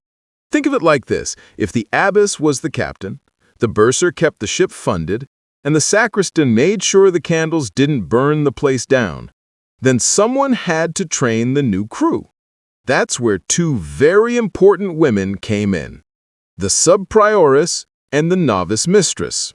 They weren't in charge of the money, they weren't locking up treasure chests or sealing royal letters, but they shaped the future of the convent, one nervous, eager, wide-eyed new sister at a time. Firstly. The sub-prioress was basically the abbess's right-hand woman. If the abbess was away, sick, or needed help, the sub-prioress stepped in. She knew the rules inside out. She kept order in the community, and she was usually one of the most experienced sisters in the house. Imagine her walking down the hallway, calm, collected, maybe holding a small wooden rosary, nodding as she checks that the kitchen's running smoothly, the chapel is quiet, and the novices aren't accidentally setting something on fire. Okay, they probably weren't setting things on fire, but let's just say sometimes enthusiasm needed a little supervision. The sub-prioress didn't rule like the abbess. She wasn't a grand decision-maker, but she kept the daily rhythm flowing. She might remind everyone when prayer time was coming. She might gently correct someone who forgot a rule. And if the abbess had a dozen things to do, she'd quietly take 5 of those and just handle them. She was like the smooth, quiet gear inside a clock. You might not notice it, but without it, everything would grind to a halt. She was also often the bridge between the abbess and the rest of the sisters. Abbesses could be a bit intimidating, all that authority and fancy titles like Reverend Mother. So if someone had a small issue, they might go to the sub-prioress first. She'd listen, give advice, and if it needed to go higher, she'd pass it on. Think of her as the ultimate cool older sister of the convent. Not too strict, but you knew not to mess around in her presence. And novice, mistress. Now this was a special job. Every convent had women joining, usually young, often teenagers, sometimes noble women sent by their families. They came from the outside world, into this strict, quiet, rule-filled environment. Imagine how overwhelming that must have been. No more fancy clothes, no dancing at feasts, no late-night chatter by the fire at home. Instead, bells at dawn, silence at meals, a daily routine of prayer, work, and study. The novice mistress was the one who helped them adjust. She wasn't just a teacher. She was a guide, a mentor, and occasionally a patient referee when 2 novices got into an argument over who left the broom in the wrong corner. Her main job was to teach the rule, the set of guidelines the convent followed. This included everything: When to wake up. How to pray. How to behave in the chapel and the refectory and during silence. How to sow their own habits. How to sing the Psalms without accidentally getting lost in the middle of Amen. She taught them how to live the convent life. This wasn't something you learned in a day or a week. For some, it took years to really settle in. And yes, the novice mistress needed a very particular skill: patience. Because let's be honest, teenagers are teenagers, whether in the 14th century or today. Some novices probably followed the rules perfectly. Others might sneak a little chatter after curfew, or forget which psalm came next, or walk into the abbess's garden without permission. The novice mistress didn't yell. She corrected, firmly but gently. Her job wasn't to scare the novices. It was to shape them into sisters who would live, work, and pray with the community for the rest of their lives. She also had to deal with homesickness.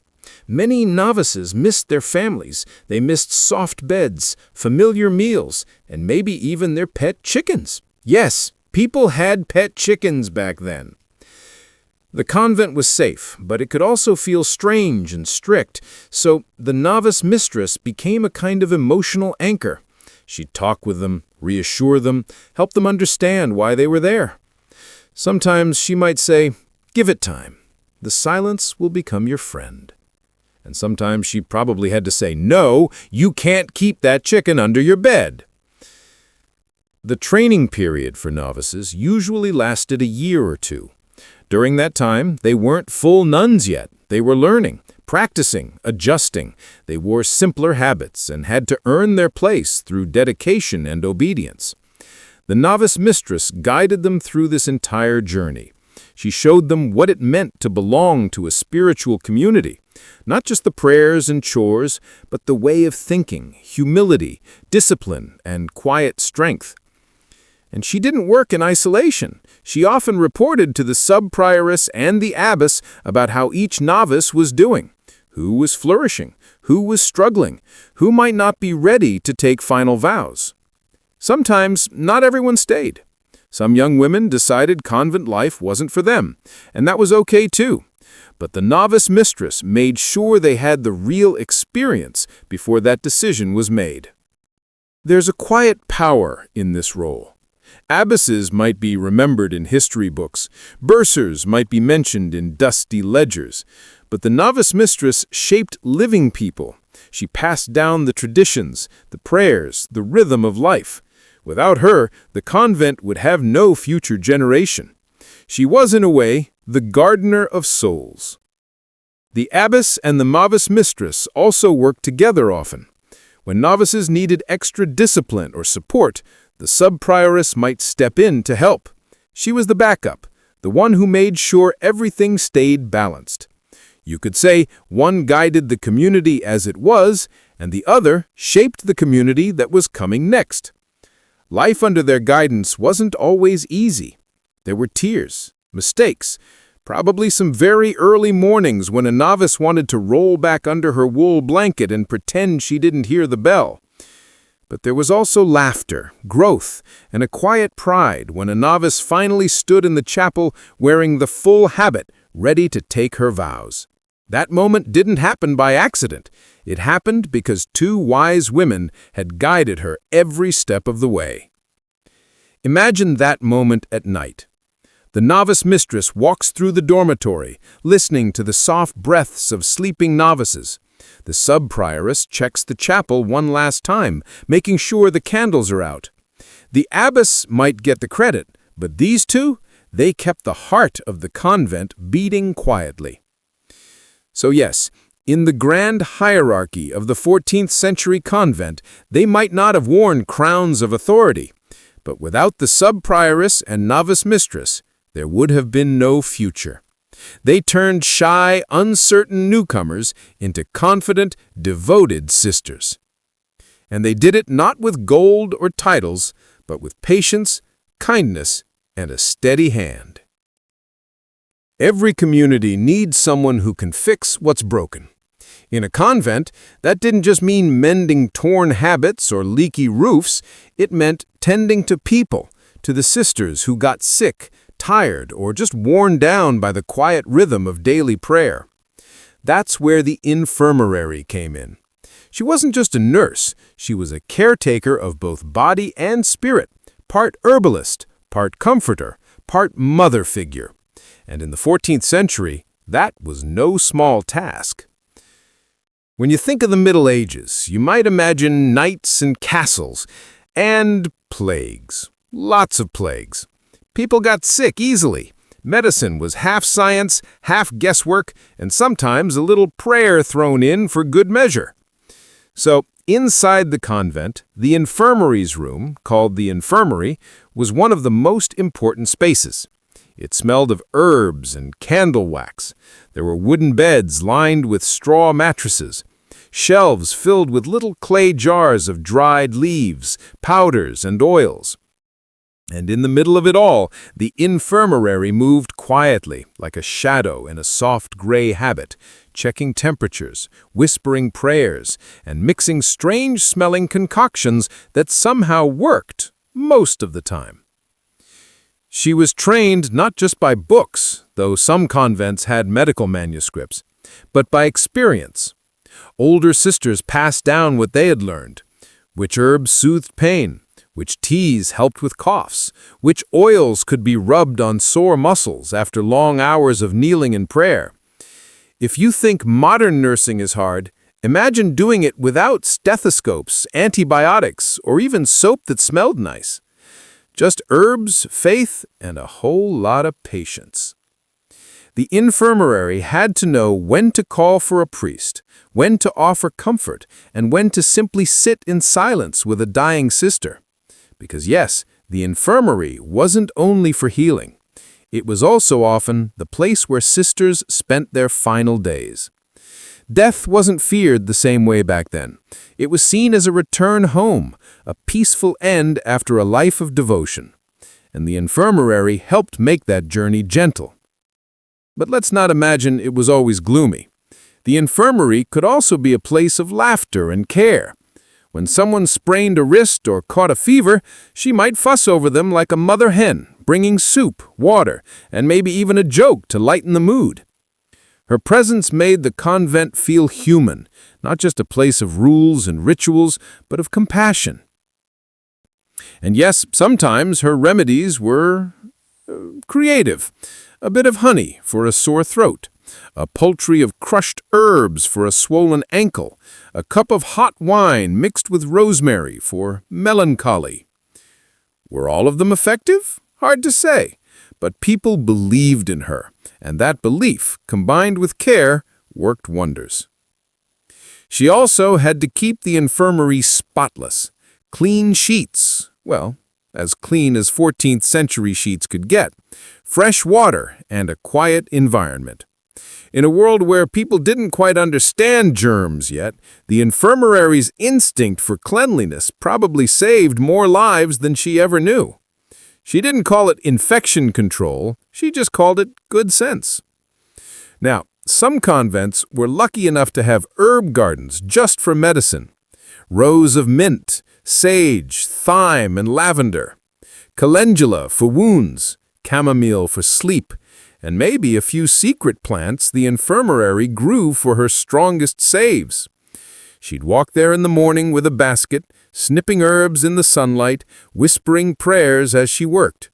Back in the infirmary, she'd hang them to dry or crush them into pastes. The room must have smelled heavenly and a little strange. But her role wasn't only physical. When a sister fell sick, she might worry she was letting the community down, missing prayers, missing work. That kind of guilt could weigh heavy on the spirit. The infirmary knew how to ease that too. She'd remind them that rest was part of service, that even illness could be a time of reflection, and that the convent prayed for them, not against them. And when things got serious, like during outbreaks, her strength was tested. Imagine the plague years. Sisters falling sick one by one, fear whispering through the hallways, bells tolling. And yet, The infirmarian stayed. She didn't run. She cared for them until she couldn't stand anymore. Some of these women died doing their duty, the quiet heroes of the convent walls. No medals, no statues, just memory. But even outside of disasters, her daily life was demanding. Every cough, every scrape, every dizzy spell, she was there. And not just for the nuns, sometimes travelers, beggars, or servants attached to the convent came seeking help too. The infirmarian was the convent's open door. In a world where doctors were expensive and often useless, she was kindness made practical. She also kept records, well, as best as she could. Little notes about what worked, what didn't, which herbs were running low, maybe even small observations about the weather or the moon, because medieval medicine believed those things mattered. In a way, she was also a scientist, testing, learning, adapting, all within the quiet rhythm of convent life. And you can imagine her at night, sitting by candlelight, reading an old medical text or stirring a pot of broth while whispering psalms under her breath. She probably didn't think of herself as important, but she was. Because without her, sickness could sweep through the convent unchecked. She was, quite literally, the difference between health and chaos. Now, officially, the infirmarian was accountable to the abbess, like everyone else.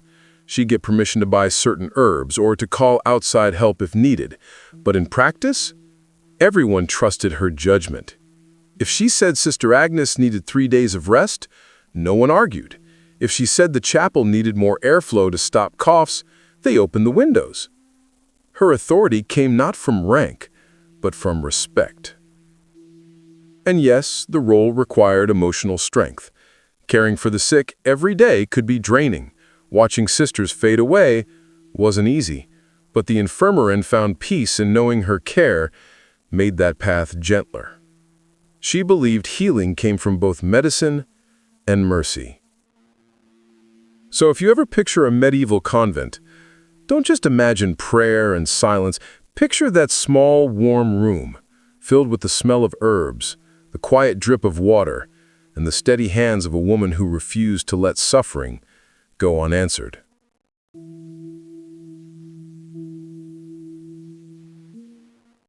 Every place has its memory. Today, we keep it in clouds, hard drives, and photo albums. In the 14th century, they kept it in ink and parchment.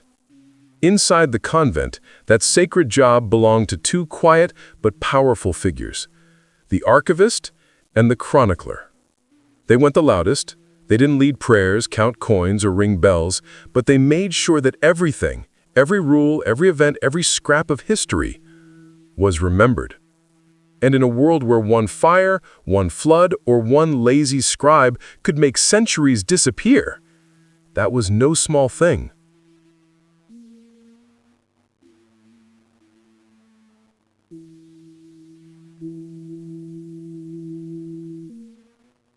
The archivist was like the guardian of the past.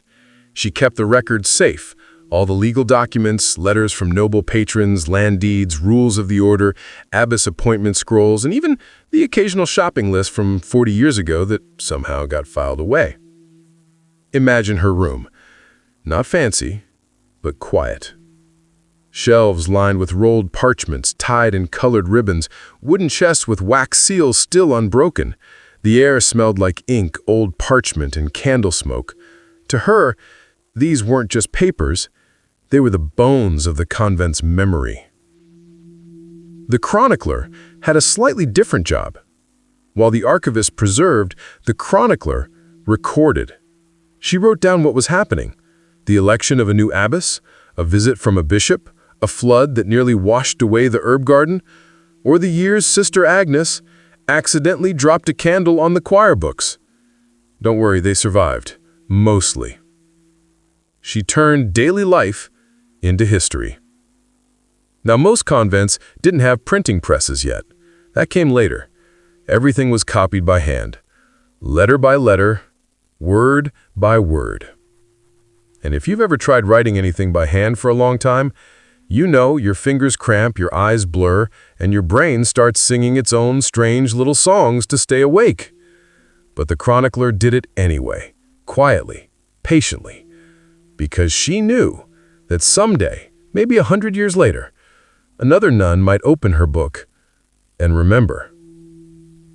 Now, this wasn't just about keeping notes. Records were power. If a lord tried to take convent land, the archivist could pull out a document proving it had belonged to them for 2 centuries. If someone questioned a decision by the abbess, the chronicler's pages might just show exactly when and why it was made. Ink was as strong as swords, sometimes stronger. But these women also had to be very, very organized. No chaotic piles of parchment allowed. Ribbons were tied in certain colors. Scrolls were labeled carefully, not with fancy tags, but neat handwriting that future sisters could actually read. If something got lost, finding it again could take weeks, so they developed quiet systems long before anyone invented filing cabinets. And let's talk about the writing itself. Quills had to be trimmed just right. Ink was made from oak galls, soot, and other earthy ingredients. Parchment wasn't cheap, so mistakes weren't welcome. Imagine the chronicler bent over her desk, tongue sticking out slightly in concentration, whispering a prayer that she wouldn't smudge the ink on the abbess's name. Every line mattered. But beyond paperwork and chronicles, their work was deeply spiritual. The convent wasn't just a building. It was a living story, built over decades, sometimes centuries. The archivist and the chronicler were like its memory keepers, ensuring that the story didn't vanish into the mist of time. They wrote down not just facts, but meaning. A flood wasn't just a flood, it was a test of faith. A new abbess wasn't just appointed, she was a new shepherd for the flock. They turned daily events into something sacred. Sometimes their work had a little drama too. If a noble family sent a letter full of flowery language and a few not-so-subtle demands, the archivist might raise an eyebrow, roll it up, and file it under problems for the abbess to solve. If a bishop came to visit and said something worth remembering, the chronicler might carefully write it down. Or if it wasn't worth remembering, well, she might accidentally leave that part out. Hey, history is written by the people with the quills. And yes, they often worked together. The chronicler wrote the new records, the archivist stored and protected them. Over time, the archive became like a living library, the beating paper heart of the convent. When a new abbess took over, she'd come here first to read old records and understand her legacy. When disputes happened, they came here to find the truth. It wasn't glamorous work. Their fingers were often stained with ink, their backs ached from bending over low tables. Sometimes a single mistake meant copying the entire page again. And let me tell you, nobody wants to rewrite a page full of medieval legal jargon. But they believed their work mattered. Because without memory, a convent would just be a collection of walls.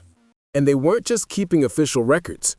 Some chroniclers also kept personal notes, tiny margins filled with little observations. The weather, the way the garden smelled in summer, the day the first snow fell. Not everything was grand or political. Some of it was just life. Imagine it. The archivist unlocking a wooden chest with a quiet click. She lifts out a parchment older than anyone alive in the convent. The chronicler dips her quill in ink and begins writing the next line in the convent story. The torch flickers. The ink glistens. Outside, the wind howls softly against the walls. Inside, history is safe. These women never stood at the front during processions. They didn't wear special robes. But centuries later, their handwriting is what tells us how convents lived, worked, and thrived. If you've ever read a medieval chronicle or marveled at an old manuscript, somewhere behind it was a woman with an ink-stained hand, working by candlelight, whispering prayers between lines. And here's a small thought. Maybe the archivist and chronicler didn't just record history. Maybe they knew they were making it. Every word they wrote was a gift to the future. Soft outro, page turning, soft quill scratching, the sound of a chest being closed and locked. The archivist kept the past safe. The chronicler made sure the present wouldn't be forgotten. Together, they built bridges between centuries, one quiet line of ink at a time. And here we are, the final stop on this quiet journey. We've walked through the halls of a 14th-century convent, peeked into kitchens, council rooms, scriptoriums, and gardens. We've met the abbess, the treasurer, the novice mistress, the archivist, the chronicler, and so many more. Now it's time to step back, take a slow breath, and look at the bigger picture. Because all these women, all these roles and routines, they weren't just random. They formed a system of governance, a real, functioning, organized network designed and run by women. In a world where most power structures were controlled by men, kings, dukes, bishops, lords, convents were a quiet exception. Behind their high stone walls, women weren't just praying, they were ruling. Not with swords or armies, but with organization, negotiation, leadership, and yes, lots and lots of paperwork.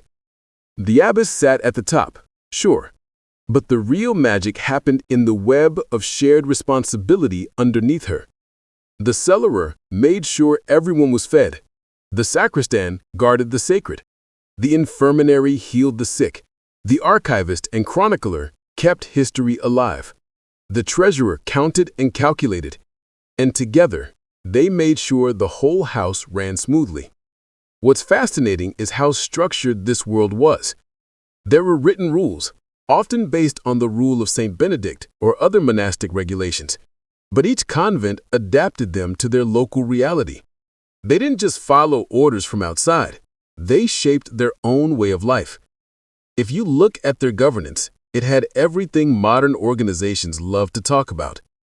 Clear roles, shared responsibilities, checks and balances, long-term planning, and above all, teamwork.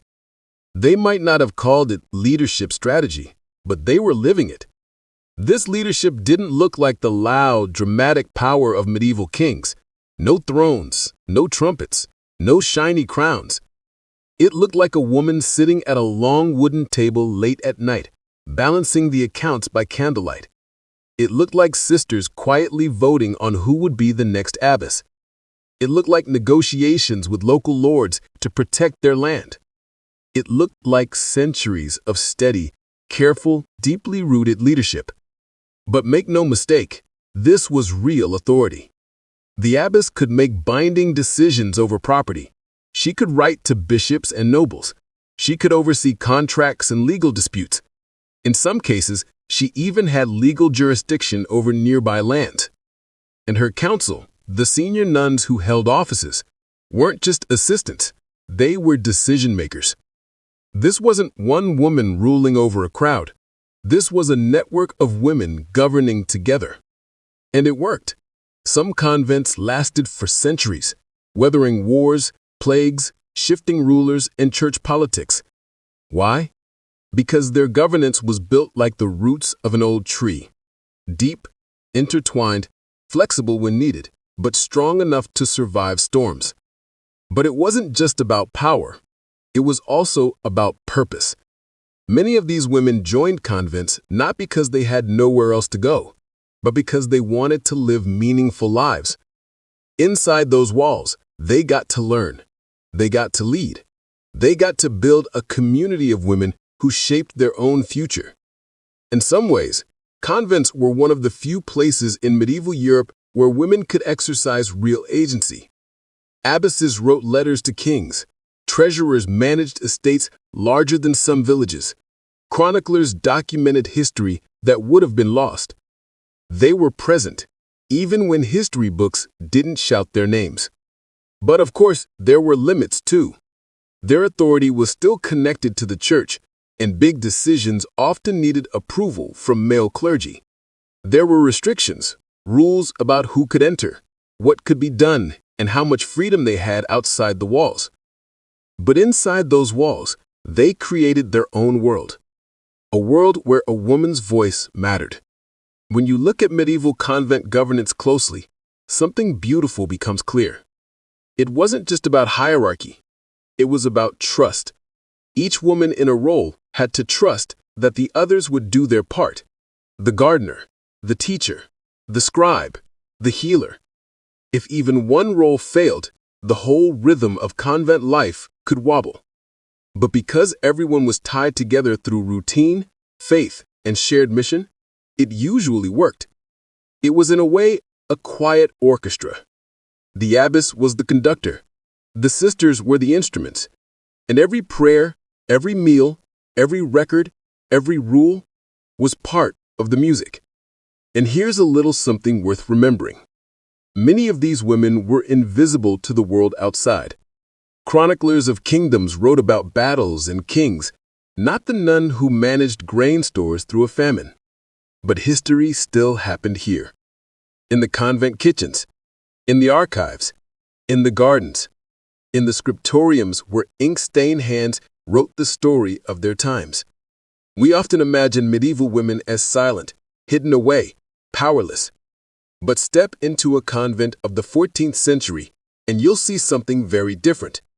Women making decisions, women leading, women preserving culture, land, and faith. Women who understood power, not as domination, but as careful stewardship. And honestly, that's kind of amazing. Their leadership wasn't loud, it was steady, like the slow tolling of a bell at dusk, like the steady drip of ink from a quill, like the footsteps of sisters walking the same hallway day after day, decade after decade. Quiet, but unforgettable.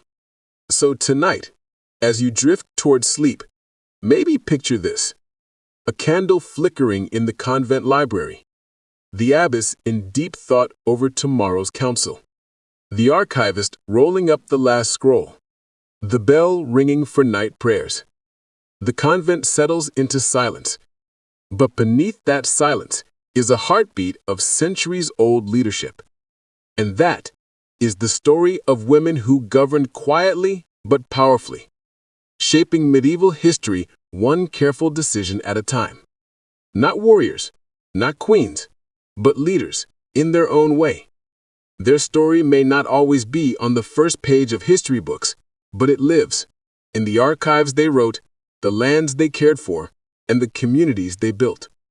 Thank you for joining me on this long and gentle journey into the world of convent governance. If you enjoyed this story, don't forget to subscribe, like the video, and share it with anyone who loves quiet corners of history.